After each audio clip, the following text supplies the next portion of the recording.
only podcast in the world that combines all the grid of Formula One and all the iron of American football. If you're new to the podcast, that's kind of what we talk about on this podcast. We love Formula One and we cover football for our personal and professional lives. I am Sean Barry. He is Nick Shook, joining me as always, the bald behemoth holding down the fort in the land. We are absent our Canadian queen, Katie Caldwell, this week. She'll be back here soon. She's got to do some editing stuff for her real world job. I guess What's a real world job? we all have to make money somehow since we're not making it doing this. We just do this for Gotta fun. pay the bills. Got to pay the tax man when he comes to collect. If you want to follow along, we're streaming right now on Twitch, right, Nick? Actually, I just got a notification that Twitch is not working, but it will be later. This will be posted later. We're streaming live on YouTube. So find us there as well. All right. Where can they find us on YouTube, Nick? YouTube.com/@gridironpod. That's @gridironpod. We're also on the socials. We're on Instagram @GridironPod. You can search us on the IG @GridironPod. We're also on the old Tic Tac machine.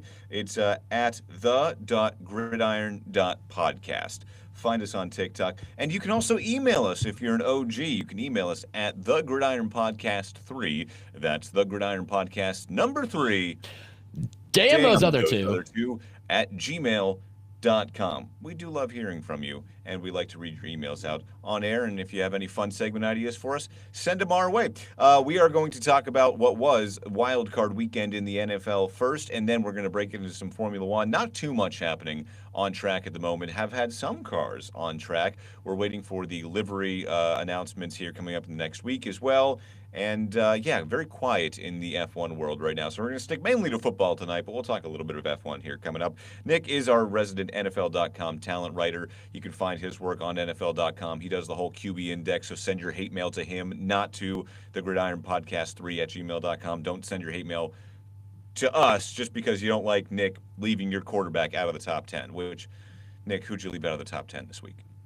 Well, the ranking's done with the regular season, so we picked different topics in the playoffs because not every quarterback is playing. So we did an end of season ranking.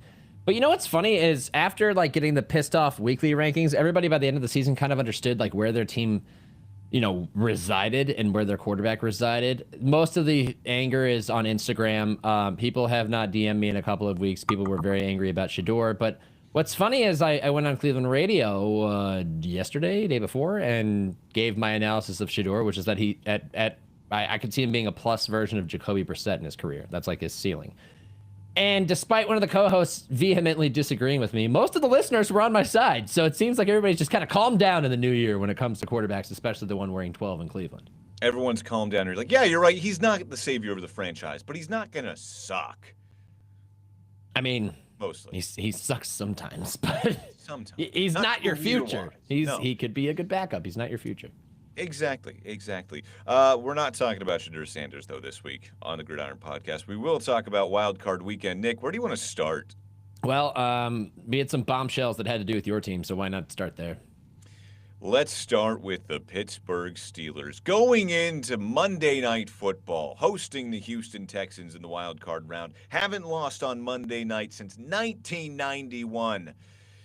That was 92. Boy, streaks were born to be toppled in the playoffs when you're the Pittsburgh Steelers as of late. They get blown out 30-6. A lot of that had to do with 2 fourth-quarter defensive touchdowns for the Texans. That defense, man. We've said it time and time again on this podcast. That defense is absolutely for real. Does it have a nickname yet? Because I think it should.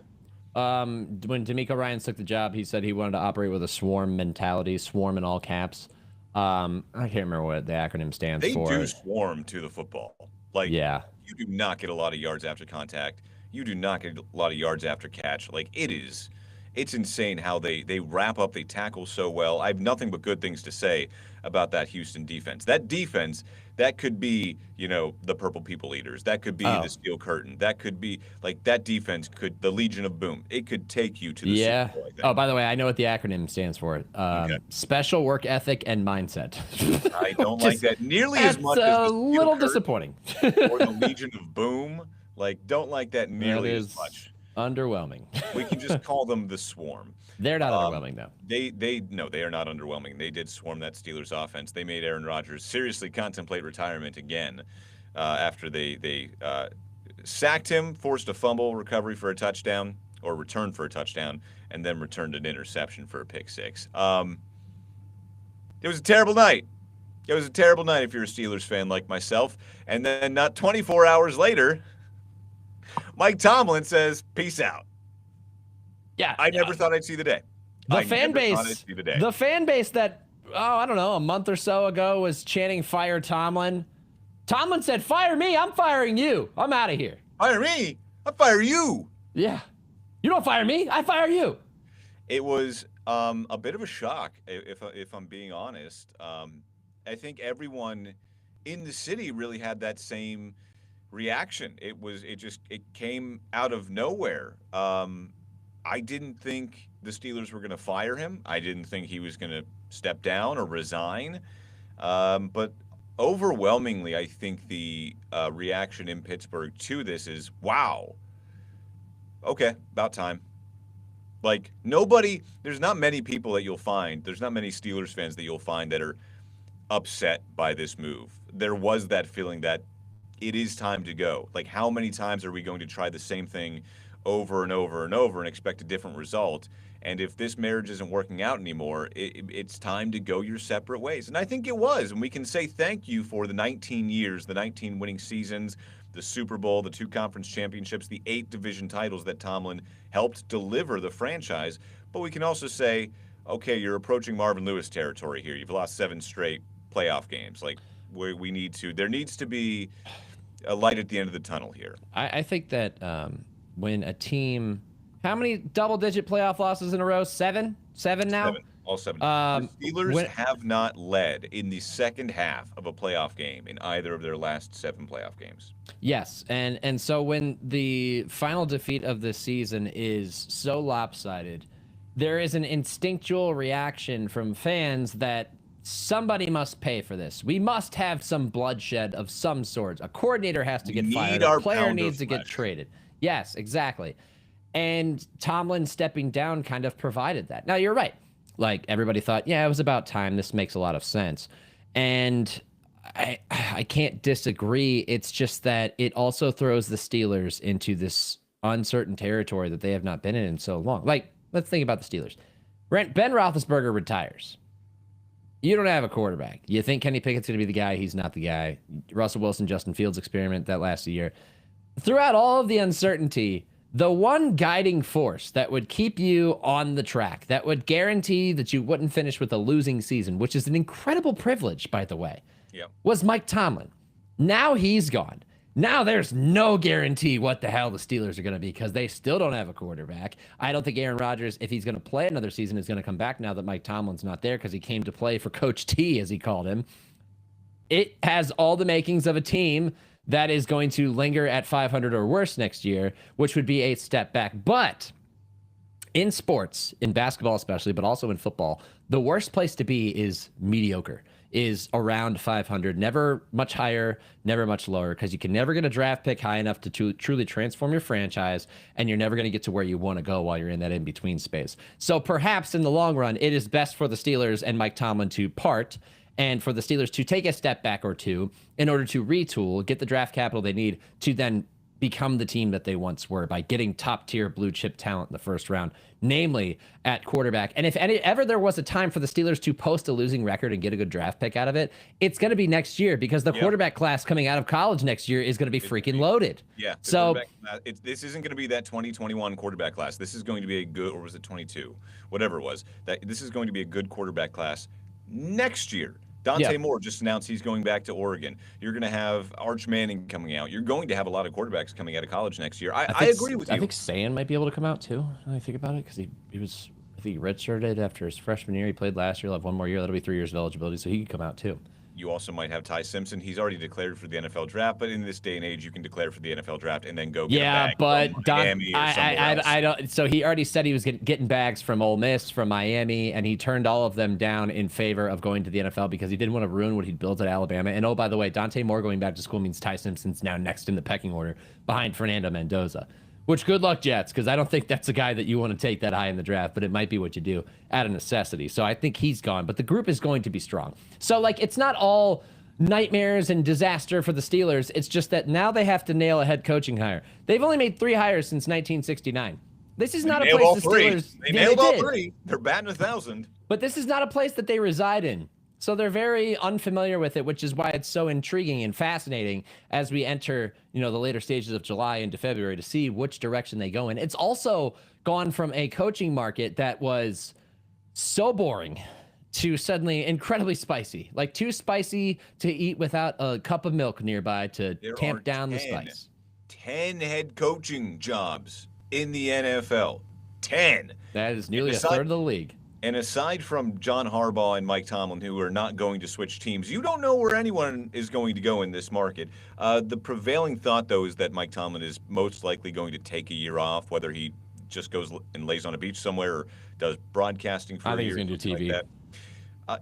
I don't know if I can see him in TV. Maybe because, Nick Saban has become this great, guy on TV. Same with Bill Belichick there for a hot second. Maybe Mike Tomlin can too, obviously.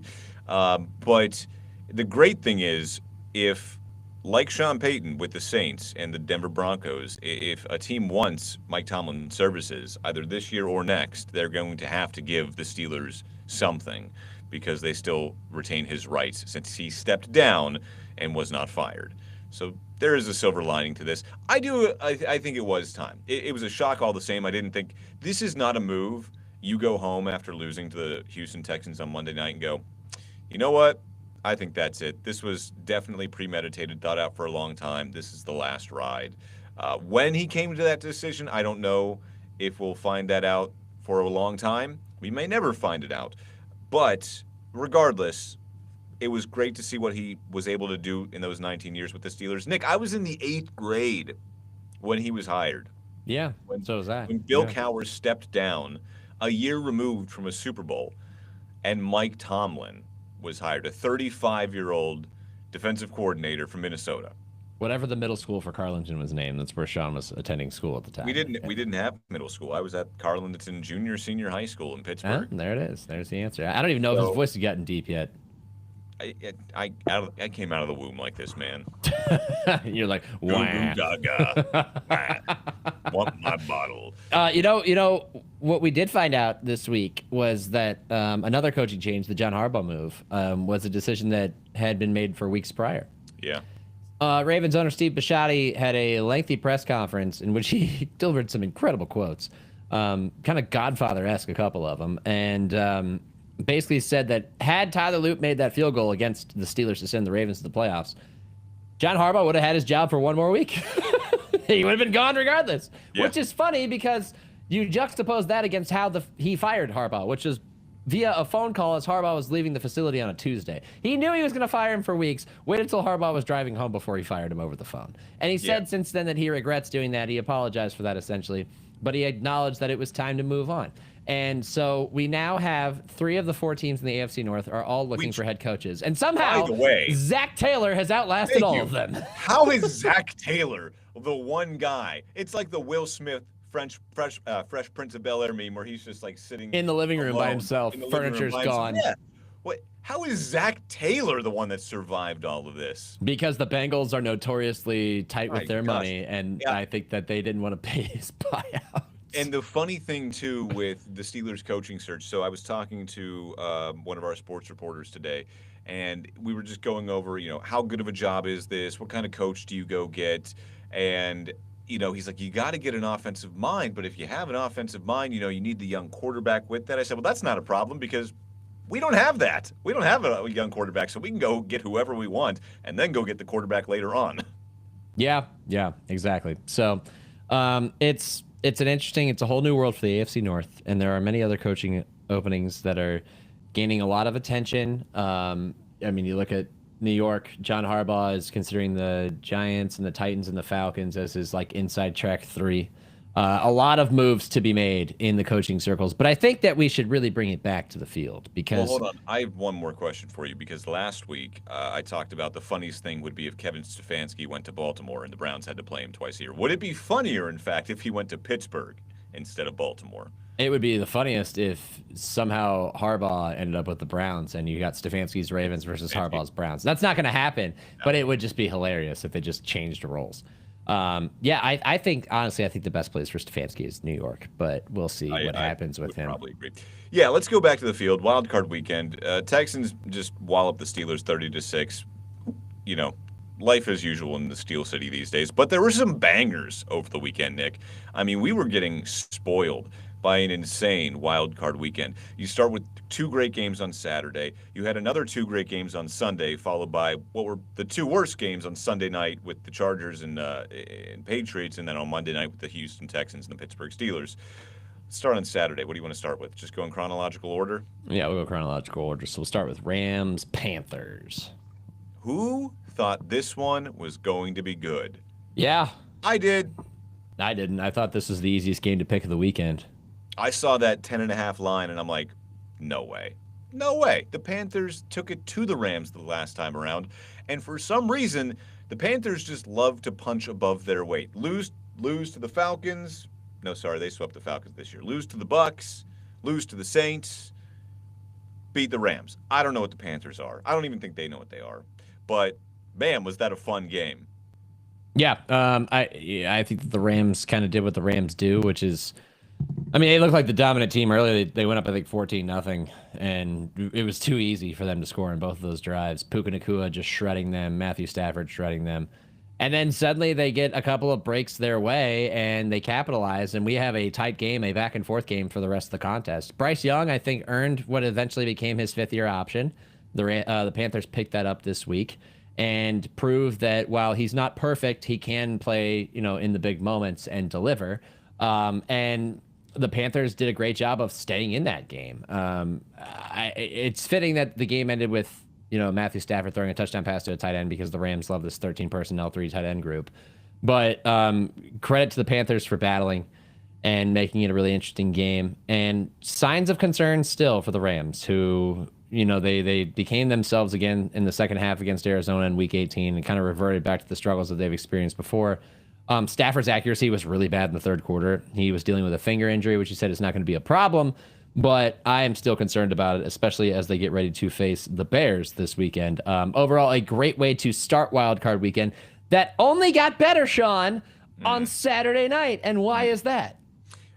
Because we got the oldest rivalry in the NFL in the playoffs. The Bears hosting the Packers. And I'll be honest, I was at a Packers bar for this game, Nick, or at least the first quarter of it, because I was shooting a segment where I go around and I talk about how different fan clubs have found a home in Tampa Bay. It's a transplant city, so we featured Bills backers, we've featured Ravens fans, and all these guys, and we were at a Packers bar in downtown Tampa. 150, 200 green and gold clad fans in there, and they were going nuts because the Packers took the early lead. I cut highlights for this game, Nick, for my 10 and 11 o'clock sportscast. I know what you did. I just put touchdown 1, touchdown 2, touchdown 3 for the Packers. Lopsided affair. And then for 11, I'm like, oh, well, the Bears have made it a closer game. So I did touchdown 2, touchdown 3 for the Packers, and then put a touchdown in there for the Bears. All right, it's getting closer. And then the inevitable happened. How did the Bears come back from that? Down 21-6 at the half. 21-6. Or was it 21-3? It might have been 21-3. It was 21-3. 21-3 at the half. And they come back and beat their hated rivals. This was a heated rivalry, Nick. Mind you, a Bears team that gave up touchdown drives of 9 plays, 85 yards, 456, 10 plays, 87 yards, 537, could not get off the field on third down, and then gave up a touchdown drive of 8 plays, 32 yards because they went for it deep in their own territory, down 14-3. Ben Johnson being uber aggressive in the first half and having it burn him time and time again. Everything was in the Packers' favor, much like the last time they played in the regular season, in which they lost in miraculous fashion. And Matt LaFleur afterwards said, I felt like we controlled the game for 57 of 60 minutes and somehow lost. It was trending in that direction where they were controlling the game again. And just like that regular season meeting, oh my God, oh no, here come the Bears. It actually didn't really begin until the fourth quarter because the Bears had opportunities twice and had to settle for field goals. They got turned over on downs one time. We've heard a lot about second half teams, Nick. The Bears are a fourth quarter team. They are. They literally spoke all week about how they wanted to start fast. They couldn't afford to start slow. And what did they do? They started slow. And what does their defense do all year? They get takeaways, and that's how they win games. And what did they not do? They didn't get takeaways in this game. And yet somehow they found a way to win the contest. And I'll tell you why. Here's what happened. DeAndre Swift powers a really impressive drive. He finishes it with a 6-yard touchdown run, back-to-back really key runs for him to make it 21-16. Then the Packers respond with a drive that finishes on a great screen pass to Matthew Golden, and it's 27-16 with 6:36 left. And I'm thinking, this is it. Game's over. No. The Bears still have it in them. They score on a 10-play, 76-yard drive that goes just 2 minutes and 16 seconds, 8-yard pass to Olamide Zaccheaus. Get in the end zone. It's 27-24. Then they get a stop, and they hit DJ Moore for a 25-yarder from Caleb Williams to take a 31-27 lead. That on a drive in which they had to complete a miraculous fourth down pass to Rome Odunze that demonstrated why Caleb Williams is special. And for all the people in the world who are like, Shedeur and Caleb are the same guy, they're not. They're not even in the same stratosphere, guys. No, and if you need a play to prove it, it's that one. Caleb Williams rolling to his left, under pressure, sees Rome Odunze down the sideline, steps off of his inside foot, basically leaps, and just uses that incredible arm and fires a perfect pass to Odunze, who adjusts perfectly to the football, catches it inside the sideline to give them a fresh set of downs, keep the drive going. They end up converting on a touchdown pass to Moore. It was a scintillating sequence of events for the Bears. It was so typical of what they do, which is pull wins from the jaws of defeat. And they did it to break the hearts of Packers fans in the most significant way that a guy celebrating with a cheese grater in the stands nearly ran out of cheese by the time the game was over, because that's how frantic their fourth quarter comeback was. I wanna ask, how do you get a cheese grater? I don't know. I have no idea. Like, of all the things, like, can't get nail clippers, can't get a nail file, cheese grater. It's fine. He's got a block of cheese. What else is he gonna do with the cheese grater? Yeah, come on in. So what I noticed, though, by the way, is all the alpha bros that are like, oh, Caleb Williams sucks because he wears nail polish and cried on TV one time. They're awfully quiet these days. Yeah, because he's a damn good football player, and they don't have anything to say to discount that.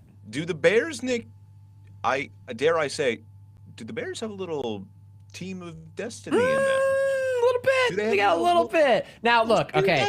So saving your best football for the fourth quarter is a dangerous way to operate. Like that is eventually not going. You can't rely on that enough to come through all the time, especially against the best teams. And I think that ultimately will be their downfall, which is why I don't see them fulfilling that destiny. But damn it makes them fascinating. It makes them a really fun watch. And you know what? They have to give some credit to Matt LaFleur, because the way he approached the third and fourth quarter opened the door for them to even be able to come back. They had 4 scoring drives in the fourth quarter. They scored on their first scoring drive with 13:29 left in the fourth. It is really not that common to see a team get that many possessions in the fourth quarter. By the drive chart alone, they scored on each of their final 4 possessions. Field goal, touchdown, touchdown, touchdown. They outscored the Packers 25-6 in the second half. Yes, and that's how you come back. But they were only able to do that because Matt LaFleur pulled his greatest Kyle Shanahan Super Bowl 51 impression. Sorry, Falcons fans. We're up 28-3. Maybe we should run the ball and bleed some clock. Nope, let's just keep throwing it. LaFleur, just keep throwing it. Just keep throwing it. Nothing's there. Just keep throwing it. Don't turn to the run. Just hand it off on second down. No, just going to hand it off on first down and throw it the next 2 downs and punt. Just did it over and over and over again. In the second half alone. Let me look at this drive chart and try to do this by the eye test here. Okay, let's see. That's the first quarter. That's the second quarter. Wow. So we get to halftime. They've had 4 possessions. They had 3 touchdowns and a missed field goal, right? That's the first quarter. They end up going punt, punt, punt, punt, 3 and out, 3 and out, 5 and out, 3 and out, touchdown, missed field goal, 11-play, 49-yard drive that ends up short of the end zone. That should not have happened. Possession time on those final 4 possessions. How long did they possess the ball? 51 seconds on a 3 and out in which they gained 0 yards and had negative 10 yards of penalties. 3 minutes and 32 seconds on the touchdown drive. A minute 27 on the missed field goal. A minute 43 in the final drive. And prior to that, a minute 39, 2 minutes and 36 seconds, 2 other punt drives. This was a team that gave you a masterclass in how to allow another team that is facing a deficit to stay in the game. And that's why they lost. So that led to, is Matt LaFleur going to lose his job? As of today, Wednesday, still employed.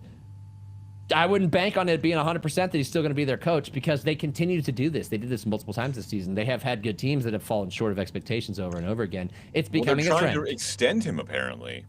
I feel like that's a move to demonstrate stability, and we are confident in what we have, and we're headed in the right direction. But I'm telling you, the results speak differently. But I'll tell you what, too. I'm sure there's some other teams out there that would be willing to pay Matt LaFleur more, Exactly, possibly, which is why they than want the to Green Bay extend him. Packers. Yep, Yeah, that's why they I want mean, to if I'm a extend him. Steelers fan, I'm looking at Matt LaFleur going, is Malik Willis coming with you? Yeah, Maybe. great pairing. I love that idea Yeah, because I would Malik be- Willis I'd is be going to okay get a with job that. somewhere. He's going to get And a he's- job somewhere And else. the Steelers love to hire young. Matt LaFleur is only 38 years old. A little old for the Steelers in terms of their head coaching hires. But you know what? That's neither here nor there. That's okay. Moving on to Sunday, Nick. Another great, great way to start the day. The game we said, we're most looking forward to delivered. Bills and Jags. Yeah, this is what we said was our most fascinating game of the weekend, and it lived up to those expectations. Back and forth affair. Bills, Jags trying to match each other score for score. Bills owning a narrow but early lead. Jags turning it on in the fourth quarter, taking a 17-13 lead with a big drive from Trevor Lawrence and Parker Washington that ends in a touchdown. Bills respond with a 15-yard touchdown pass to Dalton Kincaid. Jags respond with another great drive, 10 plays, 77 yards, 14-yard pass to Travis Etienne. It's 24-20 Jags. But of course, in classic fashion, in a matchup of teams, one that's been there routinely and the other one that has not been there in a while, the team with experience ends up winning out. Josh Allen leads a 9-play, 66-yard drive that includes a fourth down conversion on a tush push. By the way, the same play that their coach, Sean McDermott, campaigned to ban in the offseason. Benefits them. He picks up, I think, 10 yards on a tush push, gets him to the 1-yard line, then finishes it off with a 1-yard run to make it 27-24. And in a game in which Trevor Lawrence overcame early mistakes and was finding a rhythm and keeping the Jaguars in it, the first play on the final drive with 59 seconds, an eternity to try to move down the field. Throws a pass over the middle, and it's broken up by Tre'Davious White, who tips in the air right into Cole Bishop's hands for the game-sealing interception. And just in the blink of an eye, the Jags' promising season ends in heartbreak. And you know what? While it was heartbreaking for the Jags and their fans, it is the first step toward what they believe, and what I think is true, could be a very prosperous future for this team. They are on the rise, whereas the Bills stave off defeat, what would have been an embarrassing defeat by some regards, and continue their playoff march where in a postseason in which everybody looks at them and says, you have no excuse to not go win a Super Bowl. I don't think it's going to be that easy, but they stayed alive, and at this time of the year, survive and advance is what matters most. I think there's only two teams that came out of this weekend and said, you know what? We lost, but feel good about ourselves. Feel good about where we're going. That's the Panthers, and that's the Jags. And I feel a lot better about my team if I'm a Jags fan, just because, you go from losing 13 games the year before to winning 13 games this year. They were right there with the Bills. They should be the team on the rise here in the AFC. But we've seen that team do that before, and then they kind of crumble. I think this Jags team's a little bit different. Moving on. Niners, Eagles. Oh, look. Another early round exit under Nick Sirianni for the Philadelphia Eagles. Yeah, I'll say one thing about the Bills real quick. Josh Allen did what Josh Allen does. We thought he couldn't put the superhero cape on, and he did. I never said he couldn't put the superhero cape on. I was worried about his health. He got banged around in that game a lot. And he already had injuries. My concern with the Bills is they always ask him to put the Superman cape on. Yeah. One day he's going to try and tear open his jersey and realize the S isn't under their jersey anymore. It always happens. Doesn't happen always in the wild card week or the divisional round. Could happen in the AFC title game. Boy, it would be a gut punch if it happened in the Super Bowl this year, but it always happens. I think it could happen in Denver. Anyway, to move on to San Francisco, Philadelphia. You're right. Oh, look, another early round exit for the Eagles. Another early round exit for the most dramatic team in football that could not figure out its offense despite all the talent that it had. And a fitting conclusion for an Eagles team that could never hit their stride. They fired their offensive coordinator after this game, rightfully so. Kevin Patullo out after 1 year because he had no idea what to do with that offense. And I think they kind of handled it about as poorly as possible, it being their final game of the season. You have Nick Sirianni getting into arguments with A.J. Brown on the sideline before halftime to just telling him to get off the field, and A.J. Brown getting in his face. Like, there's clearly dysfunction within this organization. I thought Sirianni was at risk of losing his job. Instead, he fires his offensive coordinator. He's still employed. But unless they find the right play caller, which they did with Kellen Moore a couple of years ago, I think that this is more of the same. And they're going to continue to be an annoying team that, like, is very talented. Their GM is one of the best, if not the best, in football.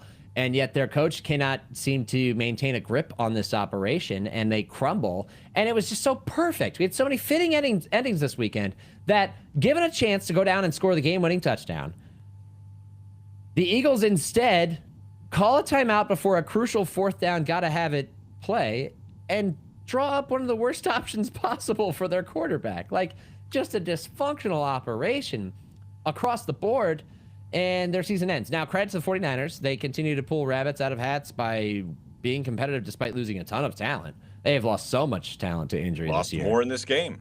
They did, and yet somehow they find ways to win. Brock Purdy had a classic Brock Purdy game. He threw some interceptions. He made some great plays. He made some clutch throws in key moments. And they also drew up a little trick play. Juwan Jennings throwing a touchdown pass to Christian McCaffrey, a beautiful example of athleticism and great play design at the perfect time. And ultimately, they won the coaching battle. Kyle Shanahan outcoached Nick Sirianni and his entire staff the entire game. I was talking about this. I did guest host my boss's podcast this week, the No Off Days podcast. Go find that one. And he was asking me about like these coaching changes because we were talking about Tomlin, we were talking about Harbaugh, and how there could be more coaching changes coming. And I said, I'll name one right now. I said, I think the Eagles should think about moving on from Nick Sirianni.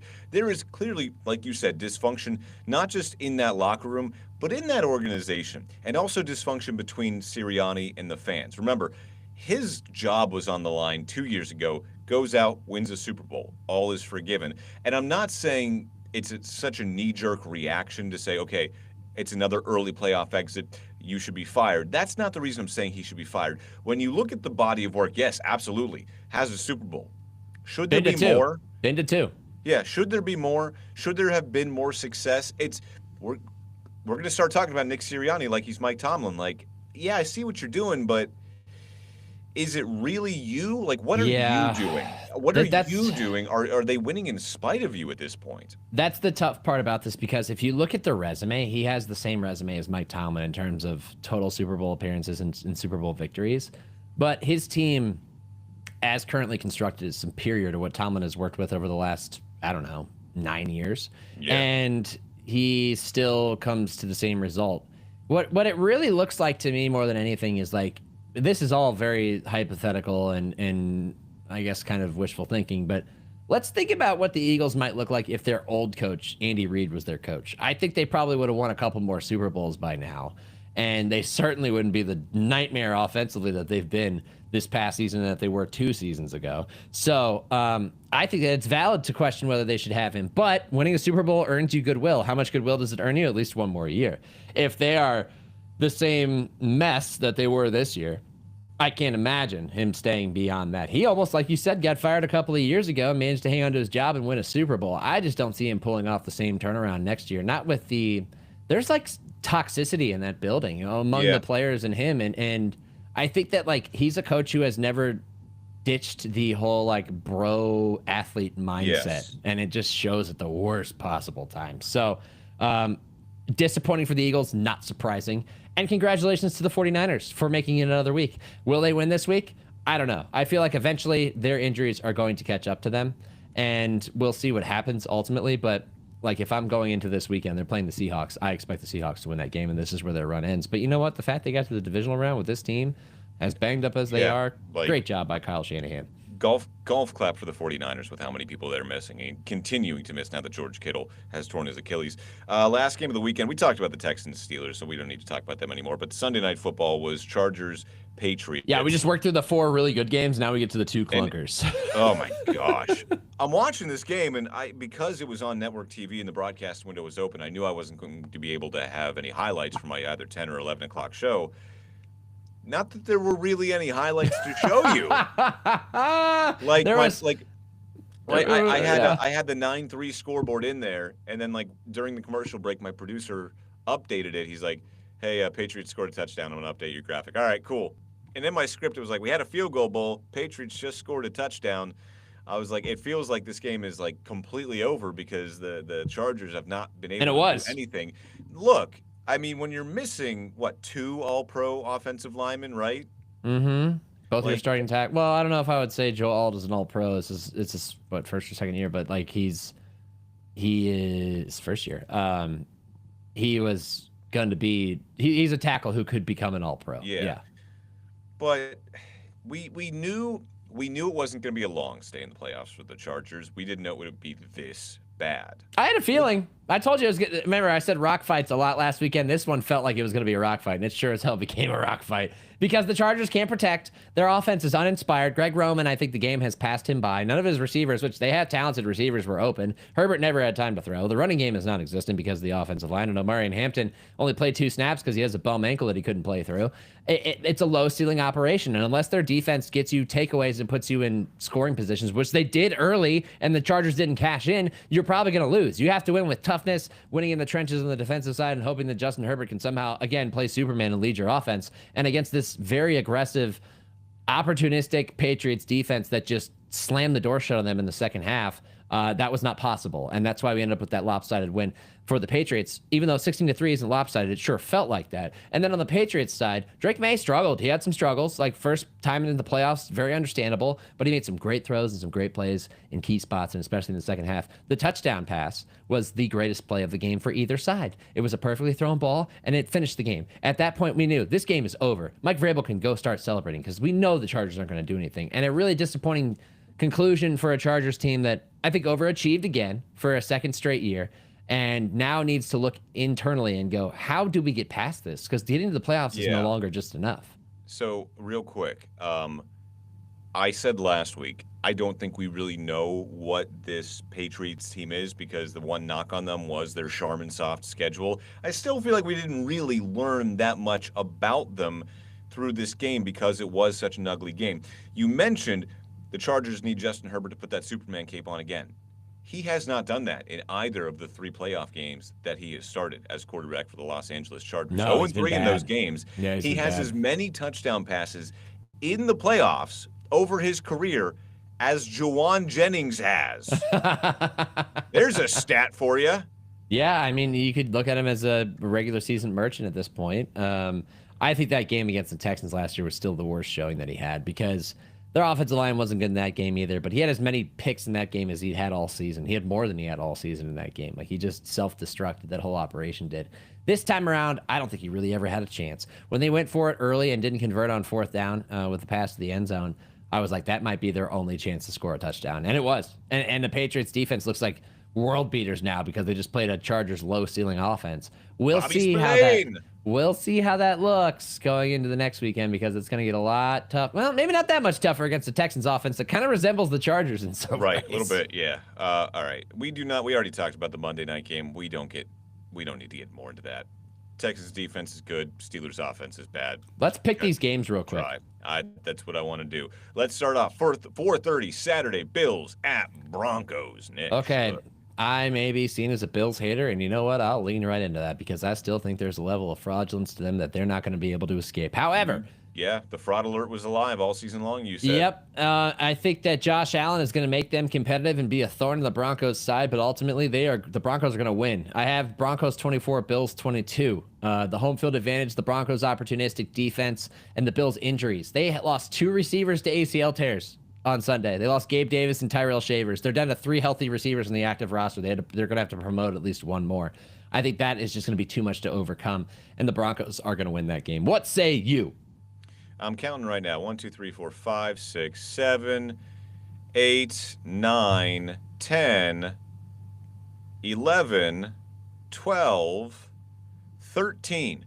The Broncos played in 13 games decided by 1 possession. Nick, you said the Bills were going to be a thorn in the Broncos' side, but what do the Broncos apparently love to do? Well, they like to be good in the 4th quarter, and they like to win 1-possession games. They love to win 1-possession games. Give me the Broncos. All right, I love that. Let's move on to the next game. 49ers at Seahawks. No matter how hard Kyle Shanahan campaigned, he is again on a short week, the primetime slot on Saturday night, going to Seattle to face the Seahawks team that held them to just 3 points in a ugly showing just a few weeks ago. I've got to go with the Seahawks here. The number 1 seed. Now, here's the thing. Does Sam Darnold turn back into a pumpkin? What? Yep. Turn back into a pumpkin. Is he seeing ghosts again? We'll see. I don't think so. I think the Seahawks team is good enough, even if Sam Darnold isn't on his A game. And I can't believe that the 49ers are going to go into Seattle, into that environment, and win with all those injuries. Yep. Like so many injuries. They are not as much of a dumpster fire, I don't want to say the Eagles are a dumpster fire, but at least there's something wrong in that locker room, and that's not the case in Seattle. So I'm going to go with the Seahawks. Yeah, I think that what we saw from these two teams recently, it's interesting because the Seahawks won that game by dominating the ground game. They didn't really need that much from Sam Darnold, and their defense just absolutely shut down the Niners. The Niners had no answer. They had one drive of significance that ended in a deflected pass that went off Christian McCaffrey's hands, second deflection, and was intercepted, and they never had a chance to come even close from then on. So, I don't think that necessarily that they're going to have to lean on Kenny Walker to run for a big total again like they did in the last game, but I also don't believe that Sam Darnold's going to have to do that much. And the beauty of it is, for Sam, is the 49ers cannot generate a pass rush. They haven't been able to for months because they're lacking all their guys up front. It's more about, can you outscore them? And you're facing what's one of the best, if not the best defense in the NFL in Seattle. That's a formula for a loss, in my opinion, and I think that the Seahawks will win this one. I had it closer than most probably will. I had Seahawks 23, Niners 13, giving the Niners a little bit of respect and a little bit of credence to the whole weirdness of playoff games sometimes. But I think that Seattle is going to largely not dominate, but exert control over this contest and eliminate the 49ers. I realized I wasn't giving scores, so I'm not going to do that for the rest of the time. Just because I don't feel like it. I didn't do it for the first two. I'm not going to do it for the next two. That's fair. Speaking of the next two, Sunday, hide from the critics, Sean. Go ahead. Yes. Come for me. Texans, Patriots. Texans. I'm going Texans. That defense is so good. Give me the Texans. Give me the Houston Texans. I am going to ride with the swarm. I would love to clip that. I am going to ride with the swarm. Look, this is a tough one for me. I was really conflicted on picking this game because here's a stat for you, Sean. CJ Stroud was responsible for 5 fumbles in that 30-6 win over the Steelers. He is only the second quarterback in NFL history, regular season, postseason, doesn't matter, to win a game in which he accounted only player in which he accounted for 5 Stroud fumbles. Was doing a lot to keep the Steelers in that game through the first 3 quarters. He joins Eli Manning in Week 16 of the 2007 season as the only 2 players to account for 5 fumbles in a game and win the game. And that is because the Steelers' offense could do nothing to capitalize on the opportunities that Stroud consistently gave them, which also included a pick 6 in Pittsburgh's red zone. I think the Patriots obviously have a better offense than that and will be able to cash in at least one of those mistakes. And the reason I think that those mistakes will happen again is because Houston's offense, for as much as I like CJ Stroud in a vacuum, he did not handle the pressure of a playoff game well. He did not look like the guy who was playing his 5th playoff game. He just didn't. You're not a fan of the backfield of Woody and Chubb? Woody Marks' first career 100-yard game. Congratulations. I just don't see this offense doing enough to keep up, and the defense will give them opportunities. I just don't see this offense cashing them in. So, as much as I think defenses win championships, and this is a championship-level defense, Nick Caley's inability to get the most out of this offense is going to bite them in the butt, and the Patriots are going to win 19-13. Nick, I don't want the Patriots to be back yet. I can't. Literally after they won. Buddy, they took the 2 seed. They're back. After they won over the weekend, one of our reporters was like, end of the longest playoff drought of my lifetime. Shut up. Oh, boo-hoo. 5 years, 4 years, whatever it was. Shut up. That's such a tough you have to time. wait a generation to get another generational quarterback. Last game, Sunday Night Football. It's the Rams and the Bears. I had to pick this one last night again on my boss's podcast, the No Off Days podcast. I said the Rams, but I didn't feel good about it. Mm-hmm. And because it's in Chicago. It's Chicago. Yeah. And the Bears are that 4th quarter team that I think could totally wipe out the Rams' Super Bowl ambitions. I was very conflicted picking this game.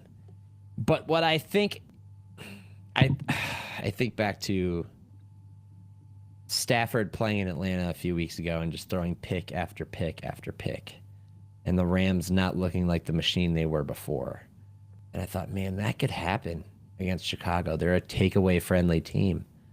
But they didn't get any takeaways in their most recent game. still won the game. And I think that getting those takeaways requires operational mistakes on the part of the Rams, which usually they don't commit.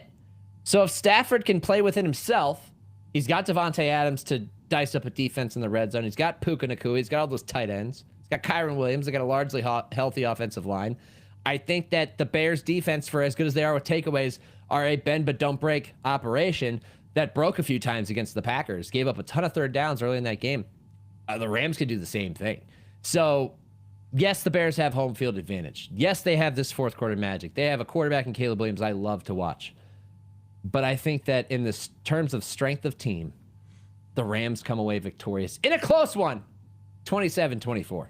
Nick loves a good rock fight. That's not a rock fight. 27-24, that's like the Panthers score.